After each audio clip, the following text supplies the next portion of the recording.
હર મહાદેવ. હવે આપણે જોઈએ પાર્ટ 3 એટલે કે સાળંગપુરના દર્શન. તો ચાલો હું આજે તમને સાળંગપુરના દર્શન કરાવું. આ છે પ્રવેશ દ્વાર. માથું મૂકોને દુઃખ દૂર થાય એવા કષ્ટભંજન દેવ એટલે કે શ્રી હનુમાનજી દાદાની અહીંયા મૂર્તિ છે.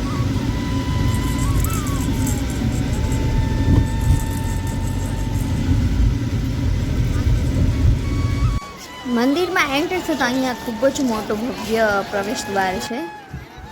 એમાં ખૂબ જ સરસ લાઇટિંગ થતી હતી. અલગ અલગ સાંજનો સમય હતો એટલે લાઇટિંગ જોવાની ખૂબ જ મજા આવી હતી. હવે કષ્ટભંજન દેવના ઇતિહાસમાં જોઈએ તો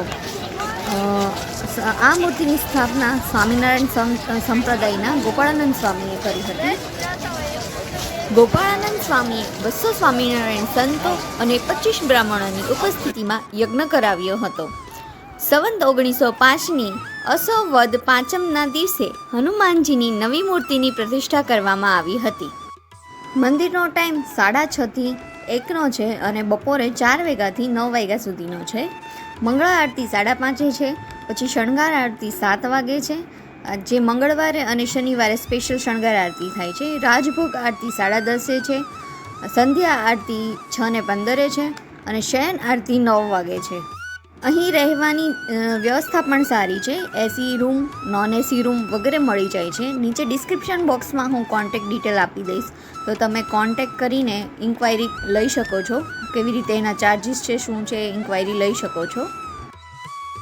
અહીં ભોજનની વ્યવસ્થા પણ ખૂબ જ સારી છે. 3 ટાઈમ તમે ફ્રી ભોજન લઈ શકો છો.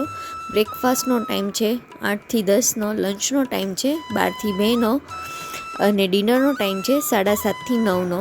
એ ફ્રી ઓફ કોસ્ટ છે, તમે એનો લાભ લઈ શકો છો. અને આ મૂર્તિ 6 એપ્રિલ 2023ના રોજ ભારતના ગૃહમંત્રી એટલે કે અમિત શાહે હનુમાનજીની આ મૂર્તિનું અનાવરણ કર્યું હતું. આ મૂર્તિ 54 ફૂટ ઊંચી છે. આ મૂર્તિમાં 30,000 કિલો વજન ધરાવે છે અને 7 કિમી દૂરથી જોઈ શકાય છે.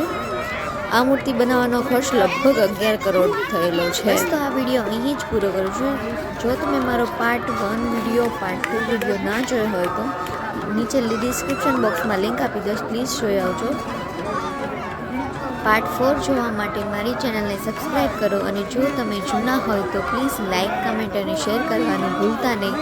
મળીએ હવે નેક્સ્ટ વિડીયોમાં. ત્યાં સુધી હર હર મહાદેવ.